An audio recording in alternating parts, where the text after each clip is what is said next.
Sejam bem-vindos ao podcast da TSN. Aqui nós falamos sobre negócios, inovação e criatividade. E aqui eu sou Felipe Medeiros e aqui ao meu lado eu tô com Brenner Chaves. E nós seremos hosts para vocês nesse episódio de hoje. E hoje a pauta do podcast é o valor do processo no empreendedorismo. E para conversar sobre isso, estamos aqui nessa bancada honrados com a presença de Euler Chaves, que por um acaso é irmão de Brenner. Eu tô numa mesa muito familiar hoje, né? Exatamente. Euler é contador, especialista em finanças, fundador da Adelante Contabilidade, escritório de contabilidade com mais de 500 clientes espalhados pelo país e, aqui fica uma observação minha, empreendedor serial com incontáveis projetos dos mais variados segmentos. Seja bem-vindo, Euler. Pode se apresentar aí pra galera.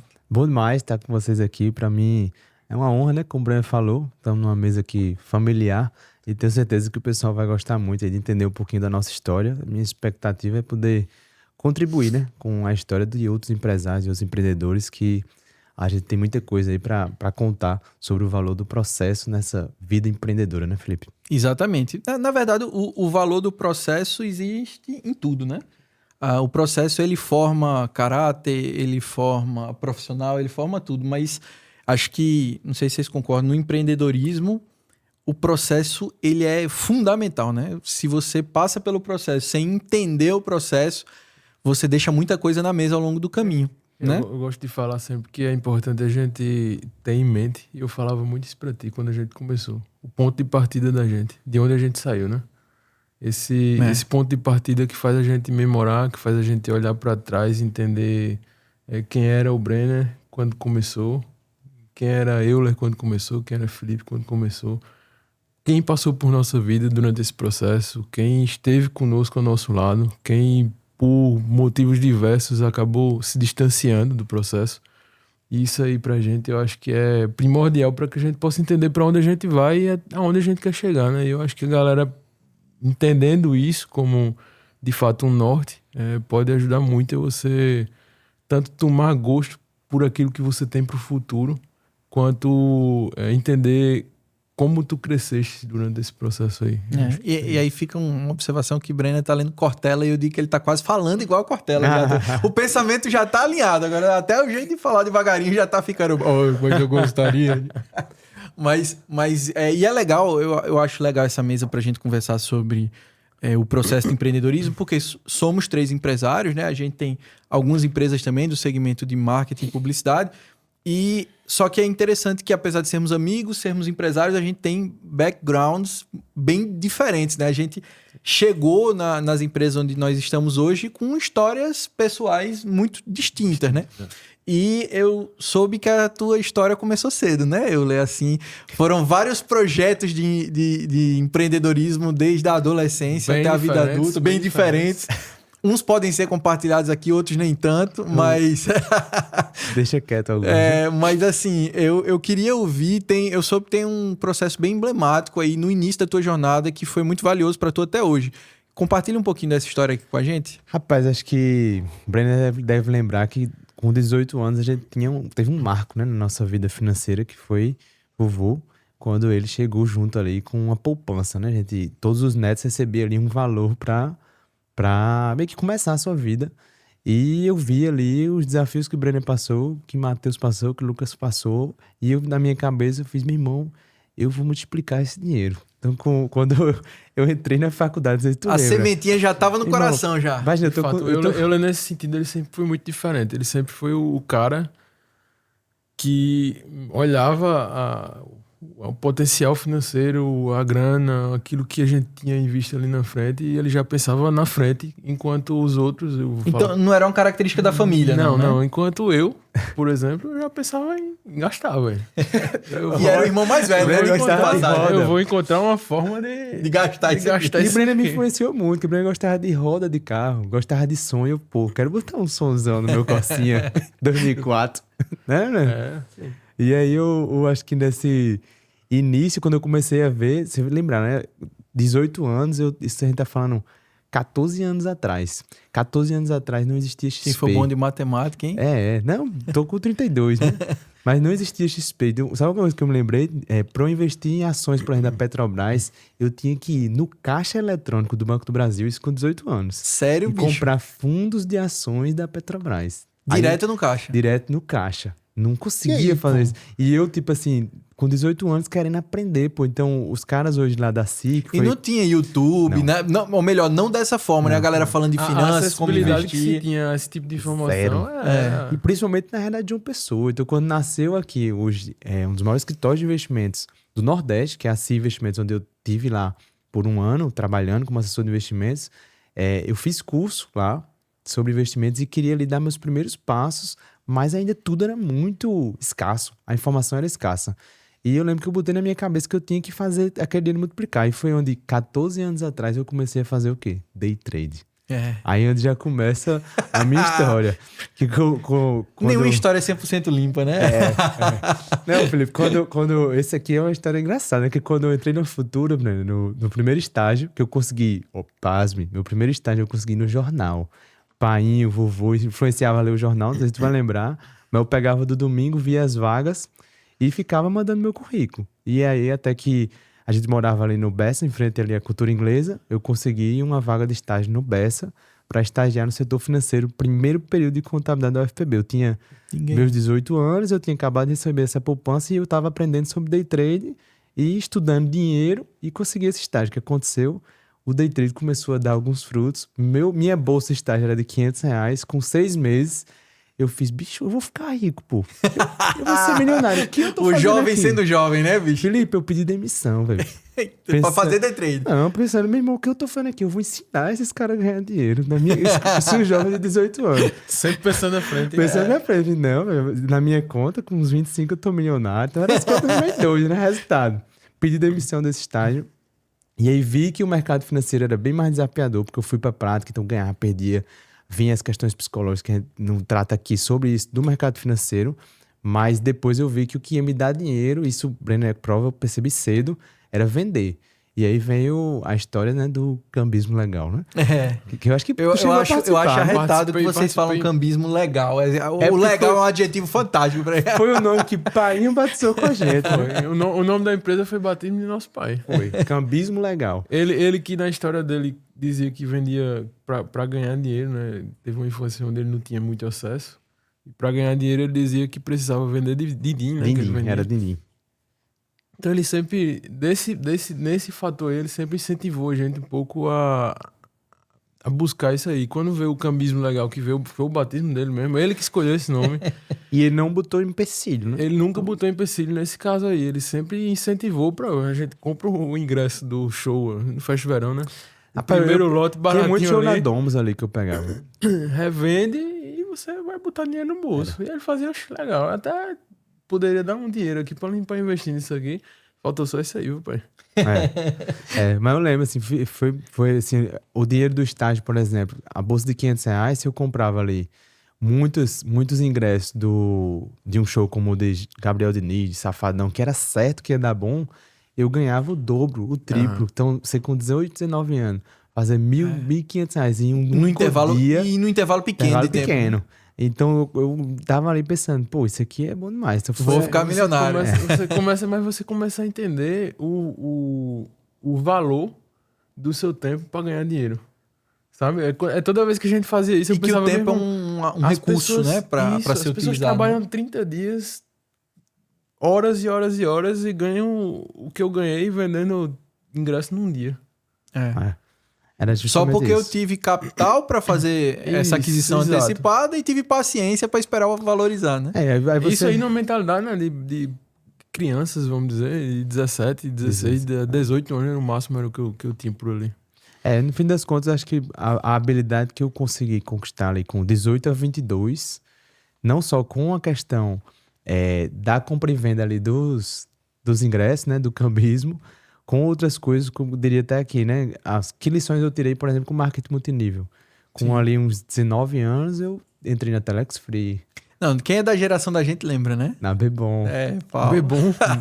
Multiclick. Eita, Paulo. Forever. Tem umas, Entrou em tudinho. Meu irmão, participei de tem, várias. tem umas empresas dessa nativa ainda, Euler? Eu acredito que, assim, não tenho certeza, mas Forever, se eu não me engano, ainda deve estar viva. Acredito eu. Uhum. Mas no fim das contas, assim, todas tinham treinamentos de vendas muito pesados. Pronto, eu ia falar isso. Eu acho que tem uma coisa, nossos negócios fazem a gente conviver com empresários, né? De maneira constante.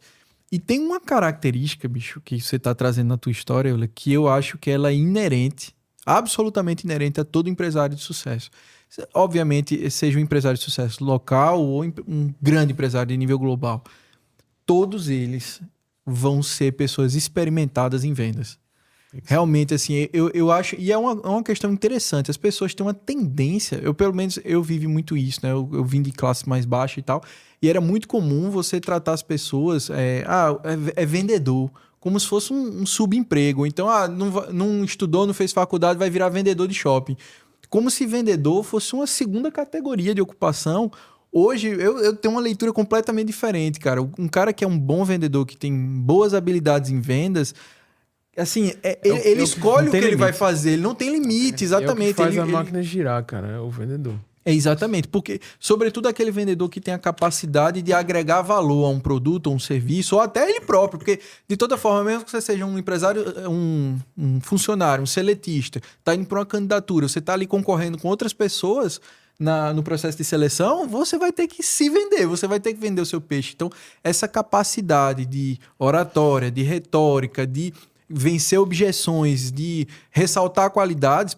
Isso aí eu acho que é fundamental para o processo do empreendedorismo, né? É um passo fundamental para que o empreendedorismo ele comece com musculatura na vida da gente, né? E o bacana, Felipe, eu passei por um ponto agora, assim, recentemente, de treinar uma pessoa sem habilidade de venda. E você pensar, pô, o empresário, ele tem que vir com essa habilidade ou ela é treinável? Isso aí é uma pergunta, né? Nasce com ou não, né?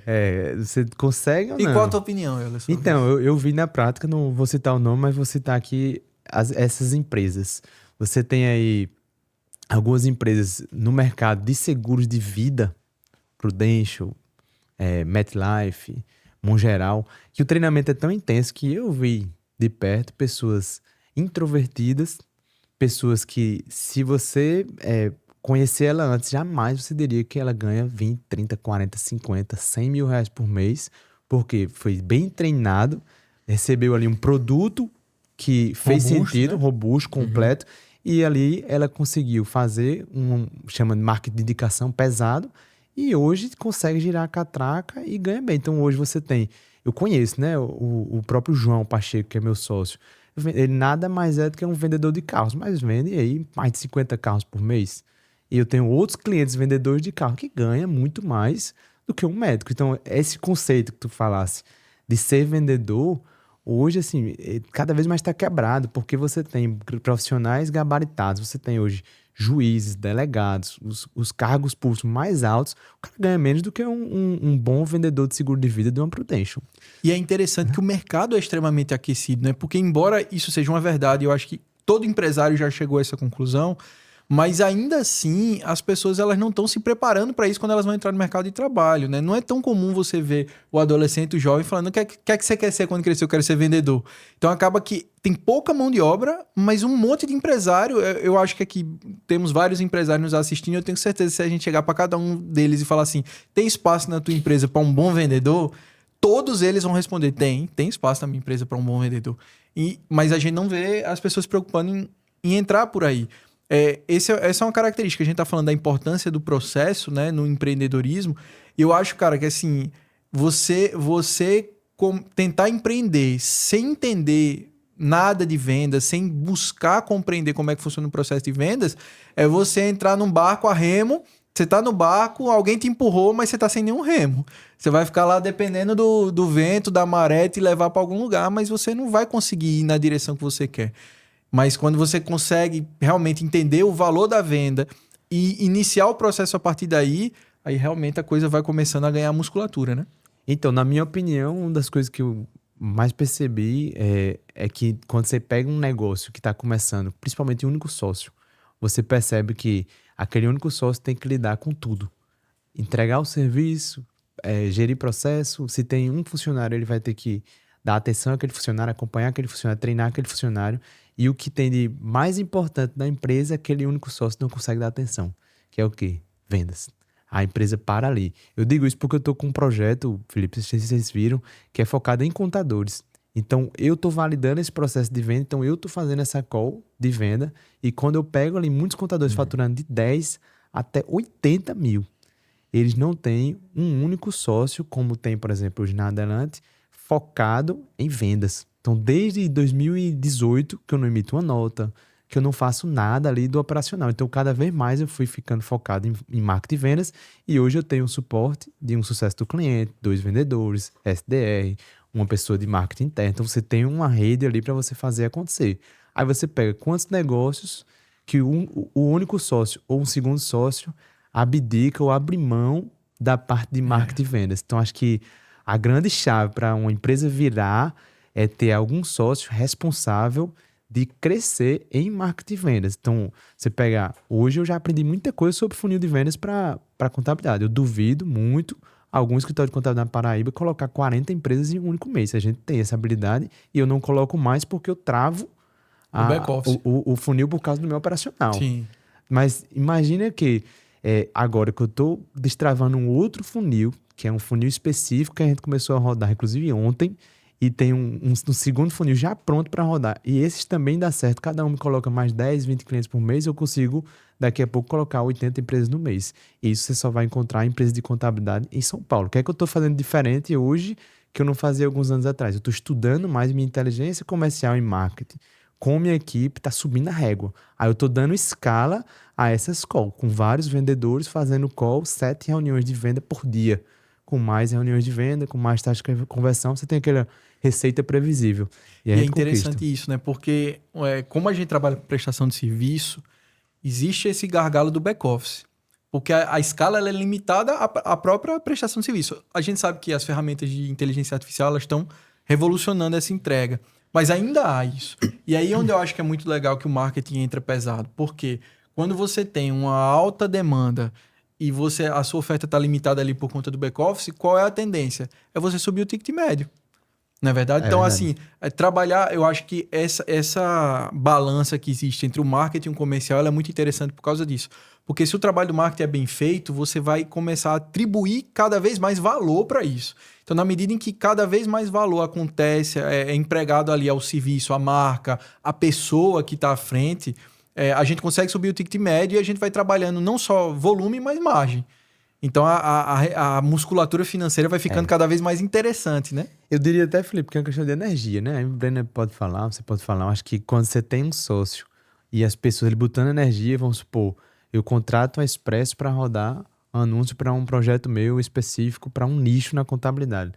E aí eu peço a vocês, eu quero uma reunião semanal para vocês me trazerem como é que tá a qualidade desses leads e a gente avaliar como é que tá essas reuniões. Se colocou muito mais energia dos dois lados, a chance de ter mais resultado fica maior. Sim. Agora, se você não tem uma pessoa responsável por isso, eu digo isso porque a gente gerando lá 200 leads em um dos funis.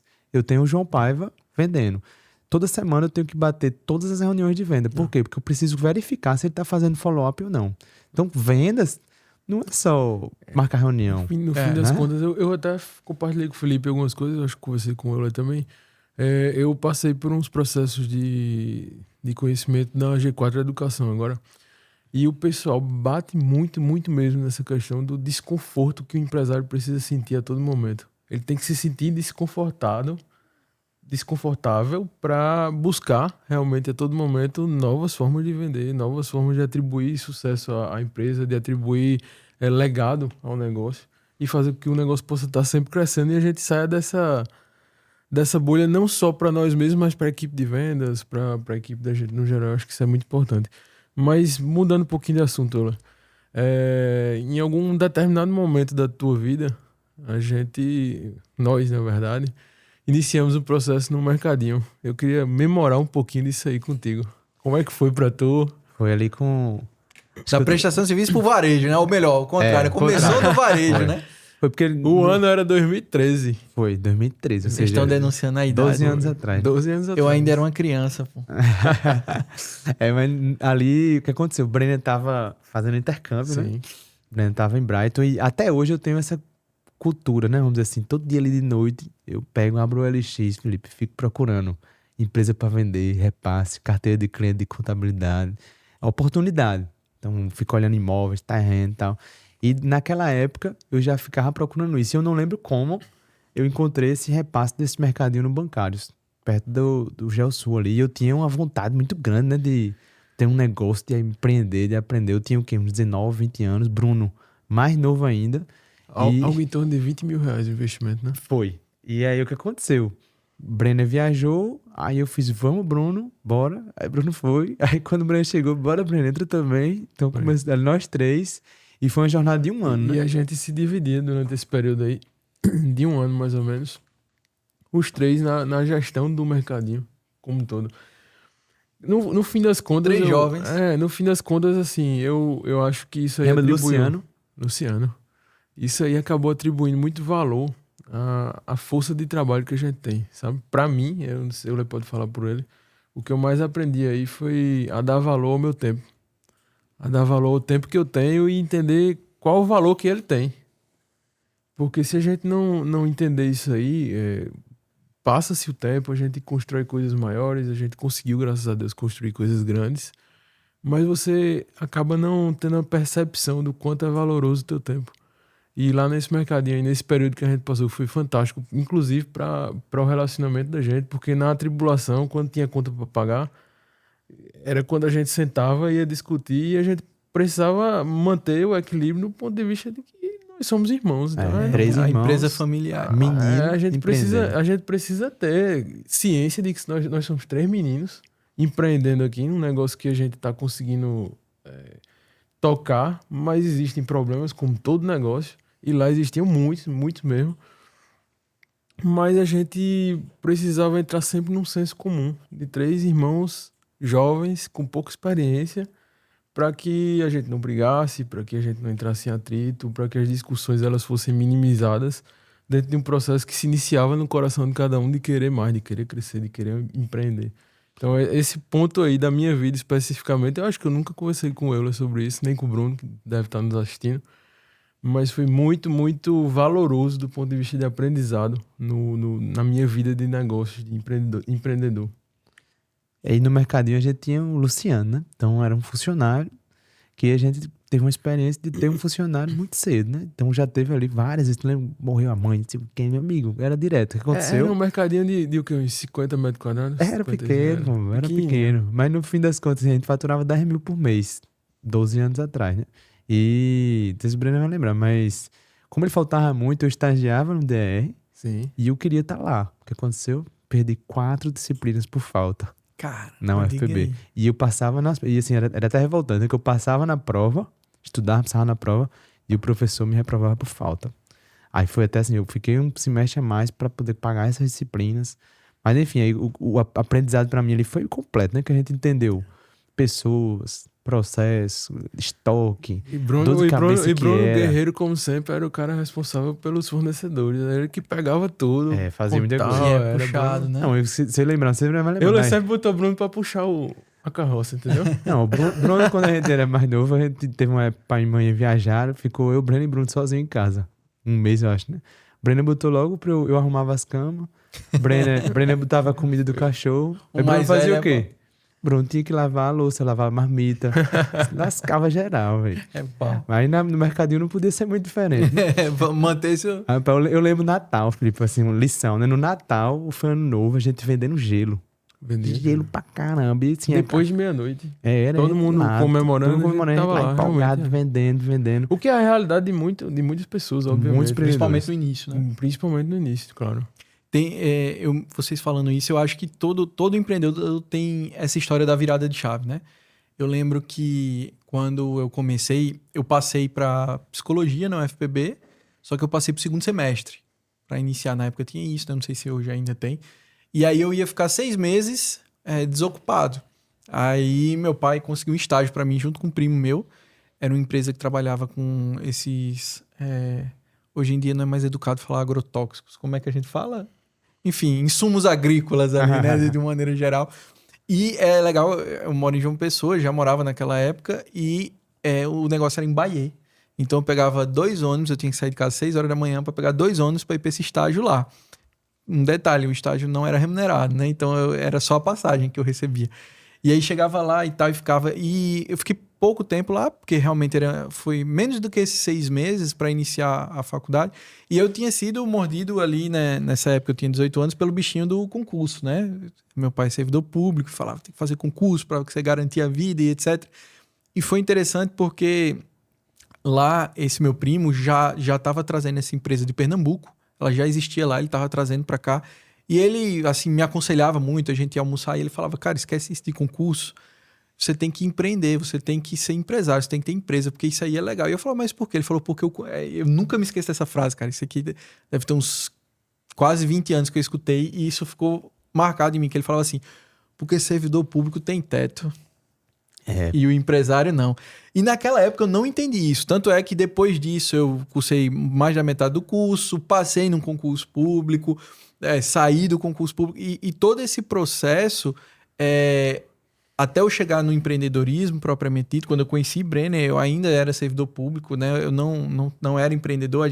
Meu processo começou junto com ele, apesar de que ele já vinha caminhando, mas essa frase nunca saiu da minha cabeça.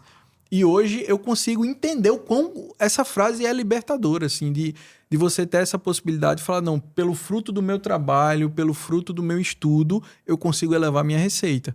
Então isso, quando eu acho que para mim essa virada de chave foi fantástica, de entender, não, peraí, quer dizer que se eu estudar bastante, quer dizer que se eu me esforçar, eu vou conseguir virar essa chave e eu não vou ter mais um teto? E aí, quando esse bichinho me picou, eu digo, não, peraí, esse negócio é interessante. E aí, quando você começa a ver a coisa acontecer e você começa a entrar nos lugares, a ser respeitado, a ter sua opinião respeitada e ver isso ser traduzido em dinheiro, aí, cara, eu acho que começa o processo que você vicia no negócio, né? Uma coisinha polêmica que eu ia dizer, né? Mas, falando já, né?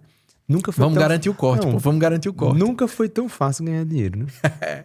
A verdade é essa. O Brenner sabe, né? Na época ali, meu filho nasceu, eu tava querendo aumentar meu padrão de vida pra resolver a questão de babá, não sei o que, enfermeira aí. E o que é que eu fiz, Felipe?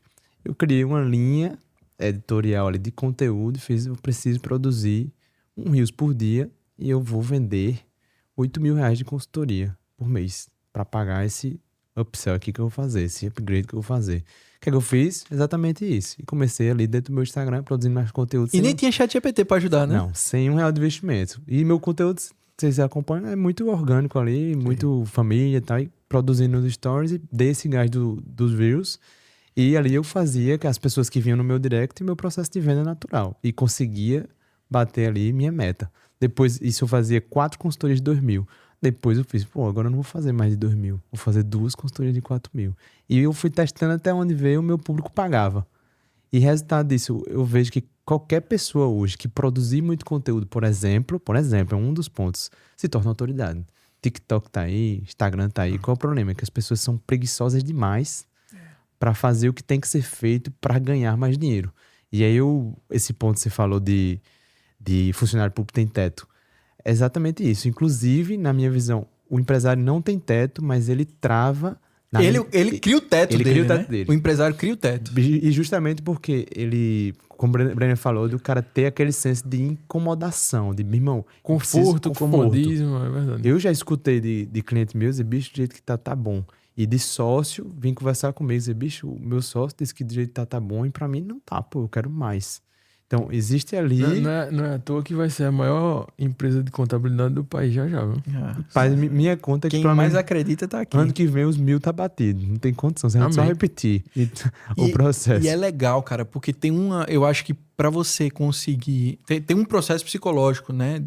Tem vários processos psicológicos dentro dessa pegada e um interessantíssimo, cara, é conseguir diferenciar ganância de ambição. Que são conceitos distintos e as pessoas às vezes tendem a agir como se fosse sinônimo, né? No sentido de que ser ambicioso não é ruim. É diferente de ser ganancioso, é diferente de querer o dinheiro e tornar o dinheiro seu Deus, né? É muito diferente de você ambicionar lugares altos, de querer ocupar, porque isso, inclusive, tem tudo a ver com propósito. Eu me lembro que meu filho, uma vez, eu já contei essa história para Breno, não sei se eu contei para ti, ele chegou para me perguntar o que é que eu fazia. Aí eu falei que eu era publicitário e que tinha uma agência, né? Isso ele tinha uns 4 para 5 anos na época.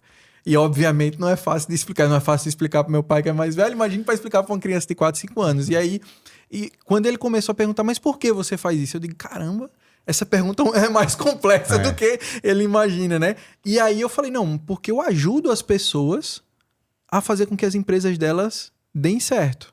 Que elas consigam pagar as contas delas, etc. Esse é meu papel. Então, quando você foca no propósito e entende, caramba, eu realmente, lá a nossa agência consegue ajudar as pessoas a prosperarem, e isso faz com que as famílias delas prosperem, aí você começa a entender, pô, peraí, então quanto mais cliente eu tenho, mais gente eu ajudo. O dinheiro ele vem, mas ele vem como uma consequência da qualidade do seu trabalho. E a qualidade do seu trabalho sendo boa, vem tanto dinheiro como resultado disso para o cliente. Então, a empresa dele prospera, a família dele prospera, a família dos funcionários dele prospera. E aí você vê que quanto mais eu atendo, mais eu abençoo, cara, eu tenho que atender o máximo que eu conseguir, porque tanto a minha família vai ser abençoada com isso, como todos aqueles que eu impacto com o meu trabalho. Isso é um processo muito diferente de querer o dinheiro pelo dinheiro e fazer dele o seu Deus, né? Não sei se vocês enxergam dessa forma, mas eu vejo isso. Eu acho que o empreendedor ele tem que ser ambicioso na mesma medida que ele tem que entregar qualidade e excelência no que ele faz, né? Eu acho que isso aí que tu falou é muito sobre a missão da empresa, né? Que se torna a missão dos sócios e é para se tornar também a missão da equipe, né? Acho que, para mim, né? Eu tenho colaboradores que vieram do Ceará, do interior, vieram de interior aqui da Paraíba, e o cara vem fazer contabilidade na UFPB. E enquanto todos os escritórios fecham a porta, eu já recebi vários. Primeiro período. Ela foi em primeiro período, sem saber de nada. E eu conversar com o Roberto e dizer, bicho, vamos dar uma oportunidade. E a gente treinar essa pessoa do zero, contratar ela. E a única família que ela passa a ter em João Pessoa é a própria equipe da Adelante. Então, assim, eu acho que quando você começa a trabalhar e crescer, vem essa questão da missão se tornar até sua própria equipe, né? Não é só sobre crescer em número de clientes, não é só sobre os próprios clientes, mas também sobre a equipe. Então, eu digo direto, eu falando muito com minha equipe, né? Da engrenagem, né? Então, se os vendedores estão indo bem, se o setor de legalização está cumprindo os prazos para abrir as empresas, se o financeiro está cobrando certo, se os outros setores, o contábil, o fiscal, o departamento, todo mundo está fazendo, o escritório vai crescendo. E hoje o que eu mais tenho pensado é como eu vou conseguir abençoar a minha própria equipe. Então, são famílias, né, que você vai transformando, são profissionais que você vai moldando, e os poucos ali que a gente teve uma menina que passou 8 anos com a gente, aprendeu tudo com a gente, e terminou que houve ali algum problema, ela saiu, mas hoje está em outro escritório, e tenho certeza que ganhando bem, feliz, e tudo que ela aprendeu foi com a gente. De alguma forma, você abençoa a equipe, abençoa clientes. Eu tenho vários casos, Felipe, no meu Instagram, de cliente lá no Sul, em São Paulo, que o cara mandou, ontem mesmo, mandou um direct dizendo que bom ter te conhecido, velho. Porque o cara abriu a empresa com a gente ajudou a parte contábil, e eu fiz uma call com ele só para ajudar ele na questão de gestão da empresa dele como um todo. Correu ali de meia hora, mas que mudou ali as decisões do cara.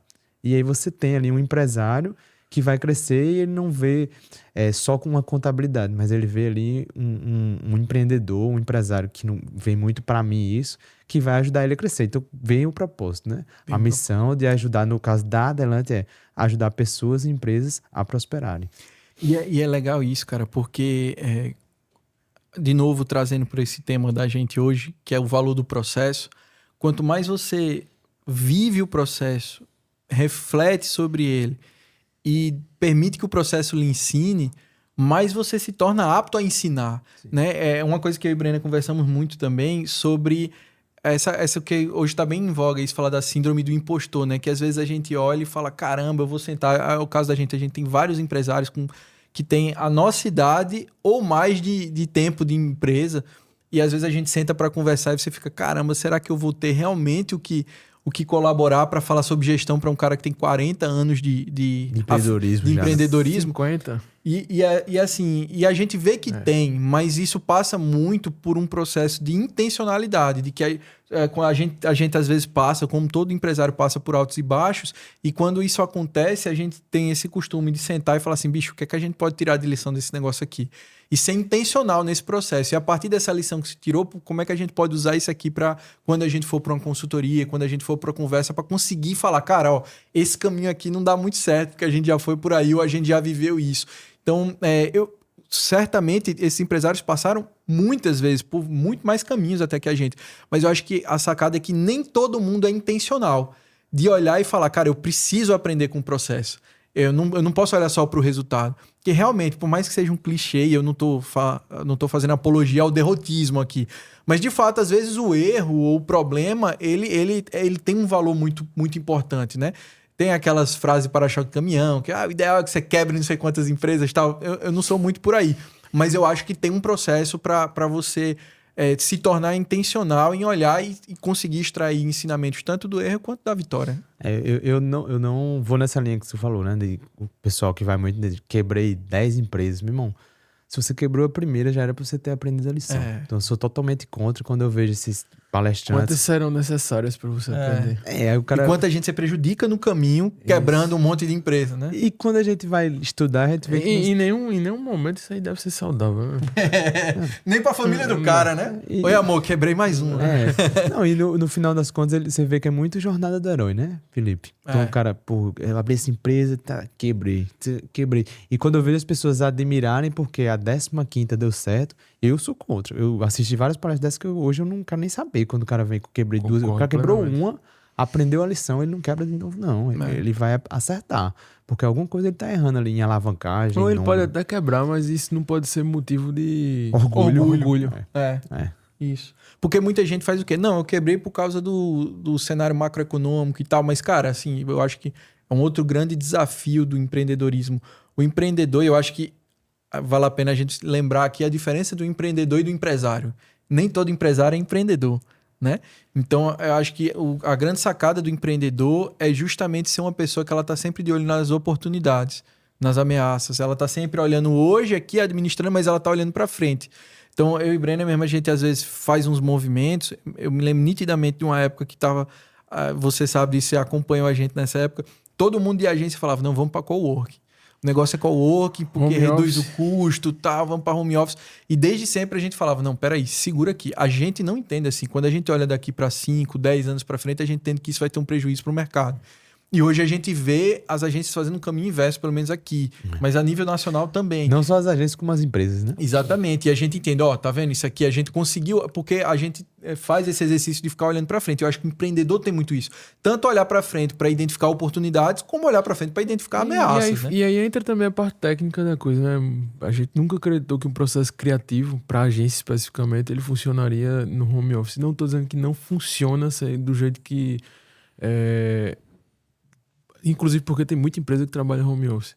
Mas a gente acredita que o formato home office ele vai contra o formato que eu e Felipe acreditamos que o processo criativo deve acontecer. E aí, por isso, tecnicamente, a gente sempre acreditou nisso aí. Fora as questões de empreender mesmo, a forma de empreendedorismo que a gente acredita, a forma como a gente acha que os negócios devem ser tracionados, que precisam que tenham pessoas envolvidas, as pessoas precisam de proximidade. E isso tudo aí fez com que a gente tomasse essa decisão de não trabalhar com home office sob nenhuma hipótese. E tem um ponto importante que eu sei que a gente está dando esse breve desvio, mas eu acho que é legal conversar sobre isso, porque existe um aspecto no ser humano, cara, que tu até falou assim, sobre essa questão de energia. Eu não estou falando do aspecto místico do negócio, mas do foco, né? Do foco e até mesmo da proximidade. A tela, ela tem um papel fundamental, mas ela também é um ruído. Então, às vezes acontece quando eu preciso ter uma reunião de consultoria importante, aí o cara fala, caramba, dá para ser online? Eu falo, olha, se der para ser presencial é melhor. E quando o empresário topa e vai para lá e senta numa mesa, a gente faz uma reunião de 2 horas e acaba. Eu sempre faço isso, eu olho e faço, e aí, foi melhor presencial? É unânime. Até hoje eu nunca recebi uma resposta contrária. Caramba, foi muito melhor presencial. Porque a gente consegue ler, olhar no olho um do outro sem o vidro da tela, sabe? Escutar o tom de voz. É uma interação que tem um valor muito, muito grande também. Eu imagino uma empresa que trabalha com 100% home office, por exemplo. Acho que foi a XP que migrou. Fez isso e depois voltou. Grandes empresas que fez esse movimento, né? E imagina, o Zoom também fez. Fez também, né? Imagina como é que se implementa cultura. É uma empresa com milhares de funcionários trabalhando no home office. eu acho que é complicado, né? Então você tem ali comemoração de meta batida, abre cada um sua call, cada um pega ali um negócio, vai comemorar, todo mundo online. Então assim, eu particularmente nunca acreditei nesse modelo e quando deu ali a pandemia e tudo, contabilidade era um serviço essencial, então a gente nunca parou. Sempre foi no E é presencial. interessante isso, né? Porque foi um grande teste. O cenário geral de empresários aproveitou a pandemia para fazer esse teste e foi feito o teste. E agora a gente vendo todo mundo voltar, dá para ver que tem coisas que não funcionam, né? Nem tudo. É a mesma coisa que a gente fala de inteligência artificial. Cara, não é assim. O ser humano, você não vira uma chave e muda tudo. Existem processos e tem coisas que vão mudar e nunca vão voltar. Sim. E tem coisas que a gente vai tentar mudar, vai ver que não funciona e vai ter que dar um passo para trás, porque a vida é assim. Faz parte. Exatamente. E uma questão também que eu queria conversar com vocês, falando sobre essa questão do processo, do ponto de vista agora de processo, não só de vida de empreendedora, mas do ponto de vista de processo dentro das empresas. A organização desses processos e a capacidade que o empresário tem que ter para olhar isso ao longo de uma linha do tempo. Como você estava falando, quando eu comecei a Adelante era assim, hoje a Adelante é de outro jeito.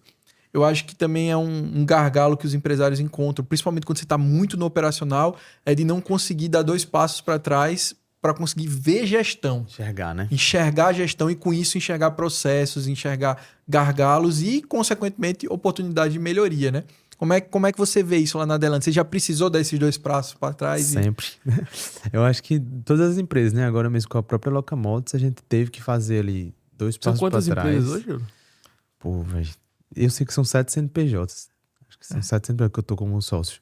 Aí uns mais, outros menos. A gente tá em 5, né? A gente tá em 5. O que eu me envolvo mais Perto. é o que eu sempre digo. Nos outros eu entro mais como se fosse investidor. Mas meu tempo vai para contabilidade. Aí entra o grupo, né? Facilita, Adelante e Ademed. Mas no final das contas, eu vejo muito isso, a evolução à medida que o tempo passa. Então, vamos supor, a gente usava um sistema operacional da fundação 2015, quando eu me formei, que a gente peguei o CRC, né? O registro da minha mãe, que eu não tinha ainda o meu registro, só peguei em 2016.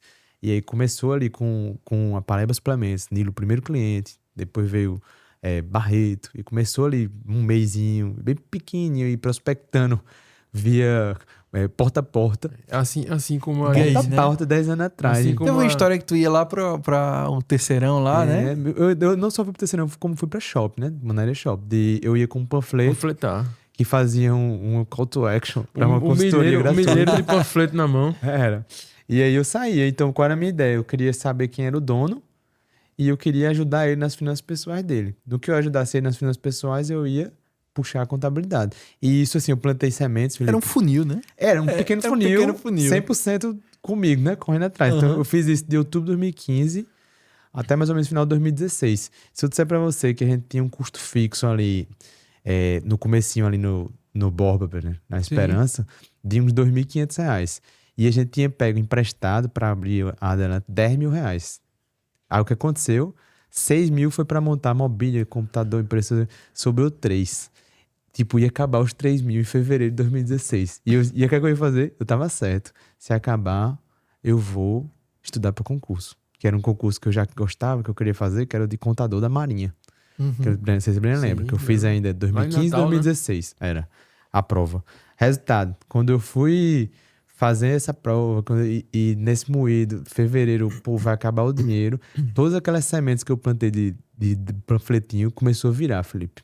E naquele mês, aí foi uma prova de fé, né, pra mim. Porque aquele mês que eu ia decidir fechar Adelante, não ia ser essa empresa que existe hoje, e não ia dar mais, porque o dinheiro ia acabar e já tava decidido, eu ia estudar pro concurso, a gente empatou exatamente o valor que tinha para ter para pagar as contas do mês. E naquele outro mês, só empatando. Então, eu passei um ano praticamente empatando e sobrando menos do que eu ganhava no meu estágio.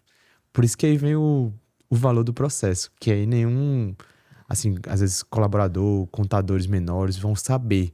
Mas foi pelo menos ali 2 anos e meio de processo de aprendizagem, que era um menino de 22 anos que decidiu começar um escritório sem saber de nada, sem saber vender, dando panfletinho, sendo que com um ponto para pagar aluguel, um sistema para pagar, energia para pagar. Aí quando veio 2017, eu podia ter começado a ganhar dinheiro. O que foi que eu fiz? Eu contratei Larissa. Foi minha primeira estagiária, passou 8 anos com a gente e sempre pensando, vou botar pessoas. Larissa chegou a ganhar mais do que eu, Roberto e Felipe na época. Cara, Olha isso que é loucura. fundamental, velho. Eu quero falar sobre isso Você tem depois, noção pode de você continuar. pagar mais ao seu funcionário do que você consegue tirar para você. É. Porque eu tinha essa visão. Pô, eu tenho que olhar de cima. Então eu preciso ter gente. E Roberto, na época, o Felipe sempre me apoiou com minhas loucuras. Então, bicho, vamos contratar. Resultado. A gente foi conseguindo ir crescendo em pessoas. Por exemplo, eu peguei agora. Ontem eu fiz uma call com um contador de Viçosa, de Minas Gerais. O cara com 420 empresas e 4 funcionários. Quando eu tinha 50 empresas, eu já tinha uns 7 funcionários. Pra você ver como eu sempre quis ter pessoas para eu ter tempo para olhar de cima.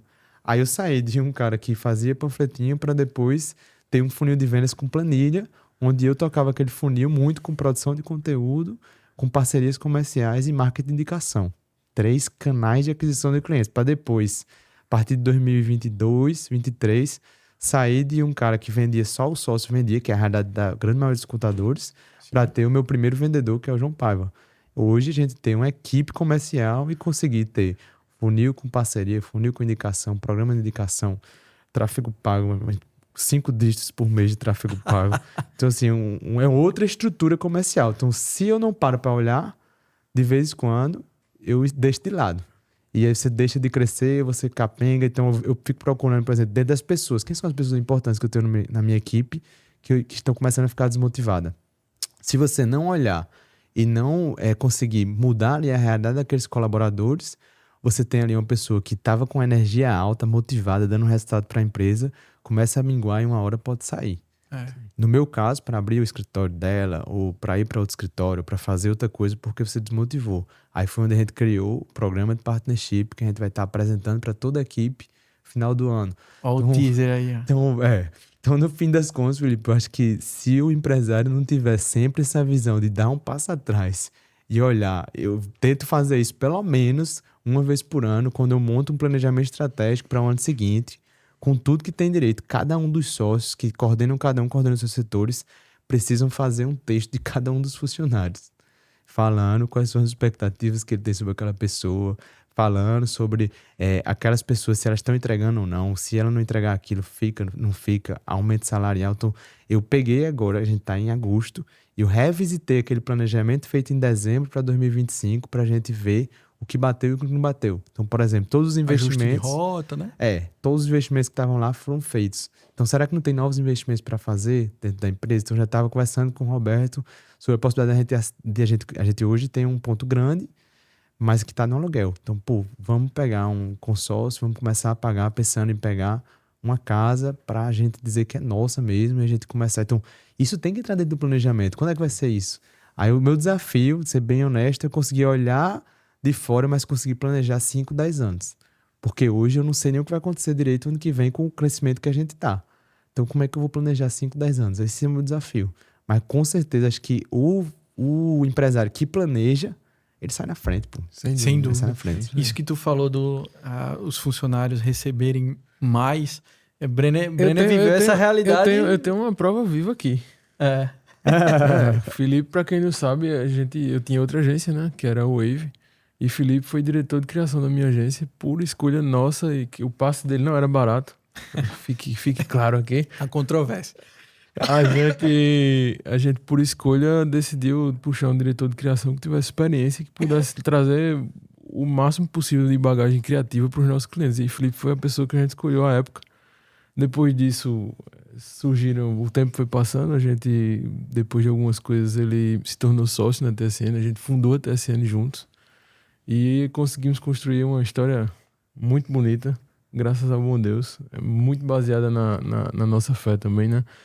E tudo isso aí dentro da perspectiva que tu trouxeste aí do funcionário, que a gente enxerga como sendo alguém muito importante para nossa empresa. E foi tudo que eu vi em Felipe naquela época. Visão, né? Visão. Cara, e assim, eu me lembro que... Visão e papai do céu, eu vou colocar aí. Que ele me ensinou um negócio que a gente falava muito sobre isso, que era o tal do Leap of Faith. O Leap of Faith é o salto de fé. E a gente passou por todos os perrengues que a gente passava, por todas as contratações, ou uma perda de cliente, alguma coisa que a gente ia ter que fazer um investimento diferente, que na vida da gente que tá empreendendo é duro às vezes, né? A gente tira dinheiro do bolso pra fazer alguma coisa que a gente muitas vezes não sabe o resultado que isso aí vai dar de volta. E a gente passou por essas questões aí todas, sempre encarando como um salto de fé. Como, bicho, vamos, a gente dá esse salto agora e Papai do Céu vai prover. Então isso aí, Felipe me ensinou muito com isso, muito mesmo, principalmente porque apesar de tudo que a gente viveu, eu ainda tinha eu era muito temeroso. Eu tinha muito temor em dar esse salto e ir pra frente. E Felipe veio com essa bagagem aí, com essa vontade e com essa fé que me entusiasmou. Estamos juntos até agora, hein, cara? Até agora.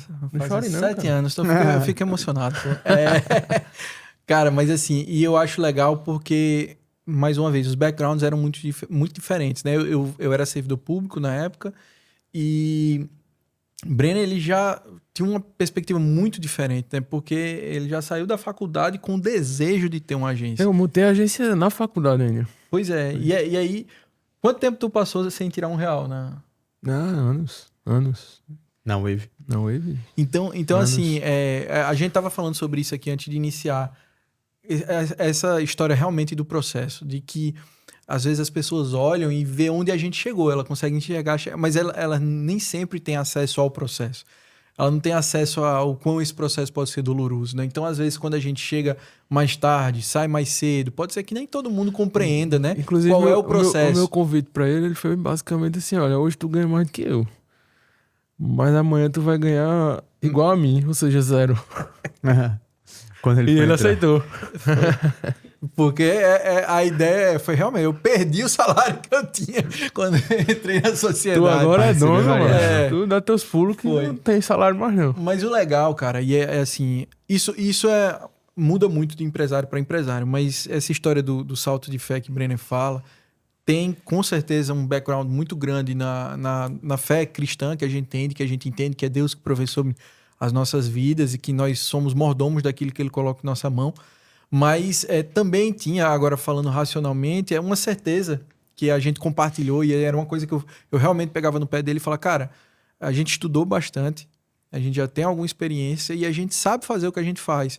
Então assim, se der tudo errado, cara, eu e tu sabemos fazer o que a gente faz, a gente começa de novo e a gente vai continuar sendo bom. Na realidade, o tempo vai fazer com que a gente afie o machado, né? Então, a tendência é que se a gente for intencional, quanto mais tempo a gente passar, melhor a gente vai ser. Então, se der errado, não tem problema. A gente bate a poeira do corpo e começa de novo com a força do braço da gente, com a fé em Deus e a gente vai conseguir. Só que esse processo, ele é um processo doloroso, né? Porque, mais de uma vez a gente já encarou situações, de eu olhar pra cara dele, ele olhar pra minha cara, a gente começou a chorar. A gente parar pra orar porque os dois estavam assim, em frangalhos emocionais. Isso aconteceu, e não aconteceu uma vez só. Aconteceu mais de uma vez, eu já fiquei internado por causa de questão de estresse. E às vezes, principalmente com essa cultura de internet, a galera olha e vê. Por exemplo, hoje a gente tem uma sede legal, não, a maioria das agências continua sem ter sede física, a gente tem uma sede legal, uma sede de 400 metros quadrados, não é uma sede pequena para o nosso perfil de uma empresa local. Mas assim, Deus sabe das vezes que a gente precisou parar, orar, conservar a amizade da gente, porque a gente teve um processo muito importante que foi um processo que costuma ser o inverso, né? Geralmente as pessoas são amigas e se tornam sócias. A gente foi o contrário, a gente virou sócio e depois a gente se tornou amigo. E a gente acredita que isso foi extremamente salutar para a relação da gente. Ser amigo é uma escolha, né? Não necessariamente enquanto sócio você precisa ser amigo, você precisa estar próximo. Cada um fazendo sua parte. Cada um faz sua parte, mas se você tem essa escolha e se você vive ela de fato, como quando a gente começou, que eu falei, bicho, eu tô numa mesa familiar. E eu tô mesmo, porque eu tô aqui com meu irmão e tô com o Felipe, que se tornou um irmão pra mim. Foi uma escolha minha, da forma como foi uma escolha dele. Nós não somos obrigados, mas isso aí faz com que você destrave muita coisa, cara. Assim, a forma como você enxerga o empreender, a forma como... Eu hoje, se você disser assim, Brenner, vamos abrir outra empresa, a primeira pessoa que eu vou pensar é Felipe. Eu não vou abrir uma empresa sem Felipe. E a gente é sócio hoje de 5 empresas, nós temos 5 CNPJs, em todas nós temos sócios diferentes, em todas, mas eu e ele estamos em todas. E eu não tenho nenhuma intenção de mudar isso, porque a gente conseguiu criar gerar esse vínculo de irmandade, que eu posso Isso. E isso me leva a uma pergunta importante daqui da nossa pauta, que eu acho que assim, é fundamental, é que o lucro, ele realmente o coração pulsante da empresa, né? A empresa precisa lucrar, senão ela não tem longevidade. Mas, agora falando como empresário, como empreendedor, uma coisa que sempre nos norteou foi que o dinheiro ele não pode ser o mais importante. Porque quando o dinheiro se torna o mais importante, as pessoas tendem a sacrificar as relações. E quando você sacrifica as relações, seja com equipe, seja principalmente com sócio, a longevidade também fica comprometida. Porque por mais que seja confortável cada um fazer seu papel, existem escolhas que às vezes a gente se permite fazer que nos torna pessoas melhores. Porque no final das contas, a gente vai, no fim, deixar tudo. Né? E aí eu acho que a gente já está falando um pouco sobre aspectos mais pessoais, mas ninguém leva riqueza para o caixão, né? Obviamente você consegue deixar um legado de prosperidade para sua família, mas você deixa outros tipos de legado também. Se você não é uma boa pessoa com sua equipe, se você não é uma boa pessoa para o seu sócio, além do dinheiro, que legado você está deixando de influência para quem fica? Então, a gente sempre buscou ter pessoas, e com a graça de Deus nós temos, sócios que têm esse mesmo pensamento. Olha, se eu preciso tomar um fumo aqui porque Brenner cometeu um erro e teve um prejuízo financeiro e eu sei que esse erro foi um acidente, não é uma coisa recorrente, eu não vou comprometer minha relação com ele, porque as relações elas estão acima do dinheiro.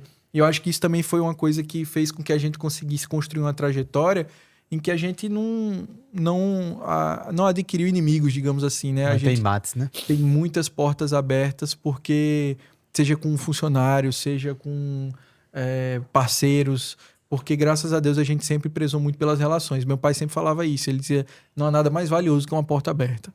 Então, eu queria também saber como é você tem vários sócios, né? Como é que você encara isso? Rapaz, Felipe, eu acho não, tenho certeza que pra mim são 2 pontos principais que eu levo até pro meu casamento, né?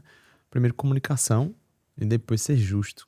Então, quando tava falando, eu lembrei de um momento ali, que o Breno vai lembrar, que em 2021 eu trabalhei na XP, eu tava com a Seven, que era curso online de finanças, e tava com a Life, que era uma franquia de corretora de seguro. Além disso, tinha a Adelante. E ainda teve a questão de que em dezembro eu fui para Portugal e só voltei depois do carnaval. Então, nesse período, eu cheguei para Roberto, Beto, eu acho justo que você tenha um prolabore maior do que o meu. Porque você vai estar dando um gás maior do que o meu. Eu acho que esse ponto de ter sócios justos, que reconheçam ali, quando você está ali com alguma falha, você começa a alinhar os astros ali no financeiro também. Porque se você, não adianta você ter uma excelente relação se quando bota o dinheiro na mesa, você é injusto. Então, da mesma forma... E que isso parte de valorizar só o dinheiro, né?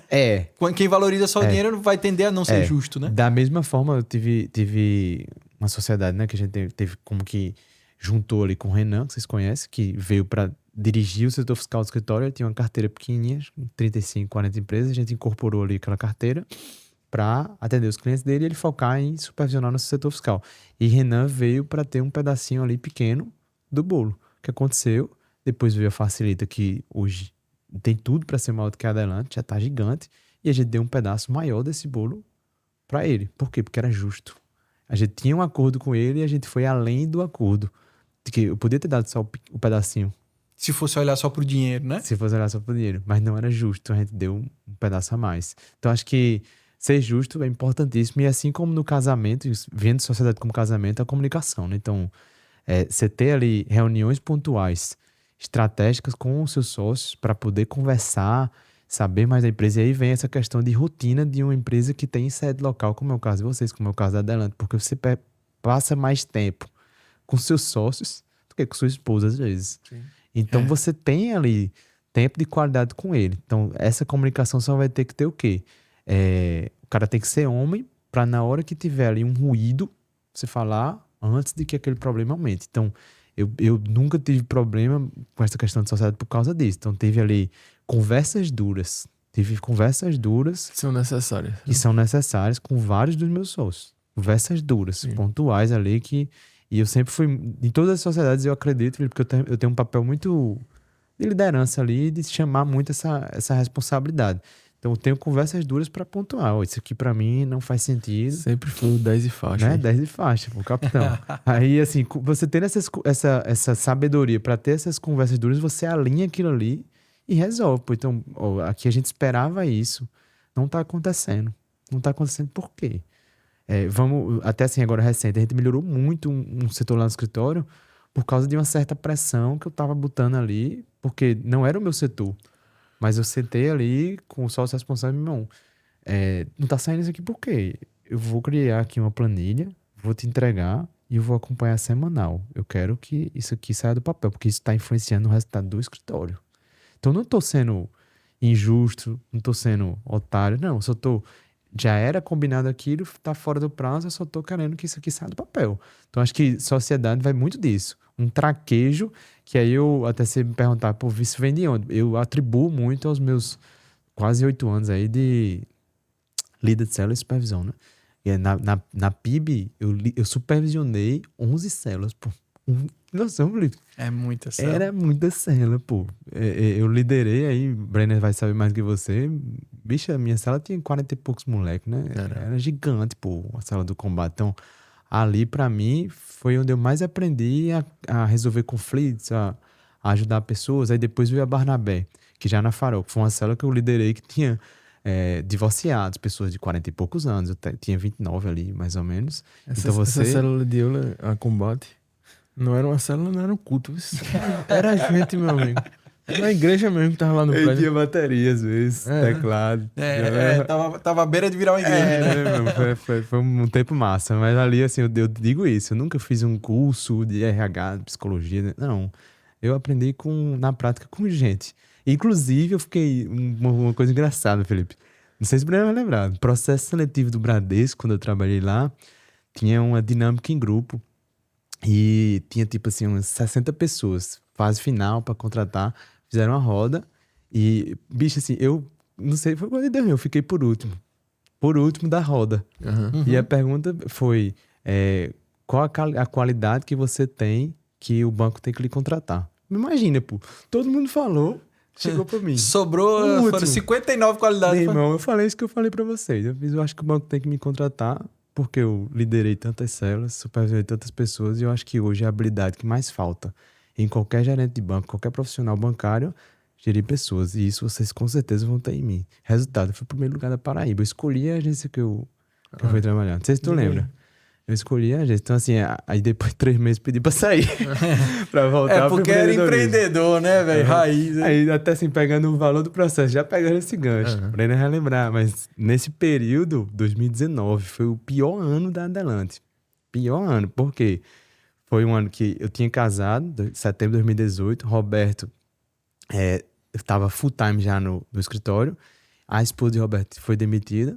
Então, tipo assim, a renda dele ficou bem comprometida e a gente mudou para o ponto que a gente tá até hoje. Então, 2019 e 2025 a gente tá no mesmo ponto. O que aconteceu foi que a gente pegou mais salas embaixo. Mas a gente fez um investimento de um dinheiro que a gente não tinha, de um caixa que a gente não tinha, e para piorar, aconteceu 2 pontos impressionantes, né? Felipe pediu para sair, então a gente teve que comprar a participação sócio. Felipe, que era sócio, era eu, Roberto, Felipe, os fundadores. Felipe pede para sair, a gente tem que comprar a participação dele, já tinha todo o investimento, né, para ser pago daquela estrutura que a gente tinha montado. E psicologicamente, eu trabalhando no Bradesco, veio a situação de ter falecido a irmã de Roberto. Então foi um momento assim crítico, que eu digo que foi quase que um ponto de inflexão, porque eu escolhi na época, ganhando ali R$3.000 na Adelante e ganhando 5.500 no Bradesco. Eu escolhi pedir demissão, porque minha equipe, meus funcionários falaram, e eu sabia que o Roberto estava passando por aquele desafio naquele momento, e eu sempre escolhi empreender. Então, você pegar a grande maioria, inclusive o conselho das pessoas que eu falei foi, foca no Bradesco. E eu peguei, bicho, vou pedir para sair, vou dar o gás lá. Então, 2020, ano de pandemia, Deus é tão gracioso, que em 2019, quando aconteceu isso, eu comecei a produzir conteúdo para médicos. O que aconteceu em 2020?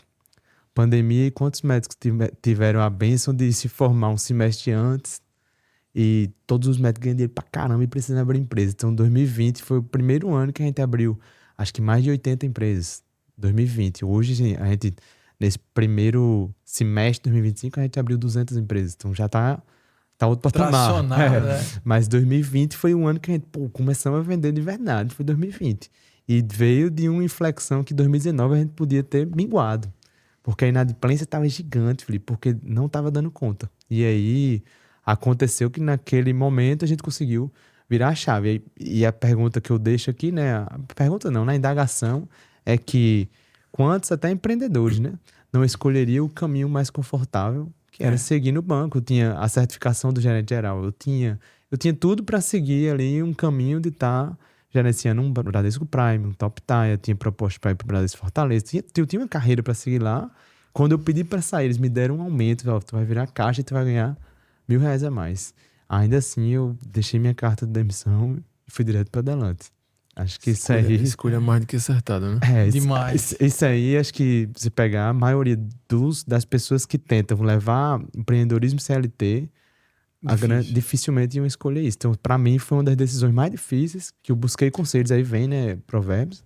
Eu busquei falar com as pessoas certas para pegar um conselho e ponderar ali. E terminou que, até na minha lembrança, todos que eram CLT me disseram o quê? Fique. Todos que eram empreendedores disseram o quê? Vá. Volte para Adelante. Você ama isso aqui. Você é vendedor, você é de negócio, vai para lá. E você vai ter um negócio que cresce. E aí dali o resto é história. O resto é história. Cara, assim, eu tô muito feliz com esse papo. Eu acho que eu tenho 2 filhos, né? E uma das coisas que eu certamente tô levando do processo de empreendedorismo, e pela conversa que nós tivemos aqui, eu sei que vocês também levam, é isso, é que a gente precisa valorizar o processo. Por mais que pareça uma frase pronta de TikTok, mas não é. É preciso valorizar o processo, porque o processo forja. E se você é intencional em aprender nele, ele realmente transforma. Ele transforma para melhor, né? Eu acho que se cada um durante esse processo encontrar o seu propósito, como a gente falou durante o podcast aqui, muitas das situações em que a gente, enquanto empreendedor, se coloca vão ser mais fáceis de se resolver, vão ser mais fáceis de lidar e vão ser mais fáceis de você descobrir como você chegar lá, como você atingir esse seu propósito enquanto objetivo de vida mesmo. Então, foi massa, valeu. Obrigado pela participação, Euler, Brenner. Gente, se vocês quiserem conhecer mais sobre Euler, o arroba faz aí o Vendo Peixe. O arroba é o EulerC, então quem quiser conhecer um pouquinho mais, é só seguir no Instagram, que eu tô postando muito lá, mostro muito meu filho. Vai conhecer Joãozinho. E vai querer focar só em Joãozinho, né? Mas eu falo umas besteiras de negócio, de finanças por lá também. E Brenner? Qual é o arroba, Brenner? Brenner, BRNNR. Eu sempre tenho que soletrar. Chaves, arroba Brenner Chaves. Vocês podem me encontrar lá. Exatamente. Se quiser seguir meus conteúdos, o meu é felipe.media e vai ser um prazer estar compartilhando conhecimento aqui para qualquer um de nós com vocês. Puxa lá no direct se ficou com alguma dúvida e aguarde o próximo episódio que vem mais histórias de sucesso de negócio por aí. Até a próxima. Vem uma galera de muito tempo aí, viu? 50 anos, 40 anos de empreendedorismo. Vocês vão gostar. Aguardem. Até a próxima, pessoal.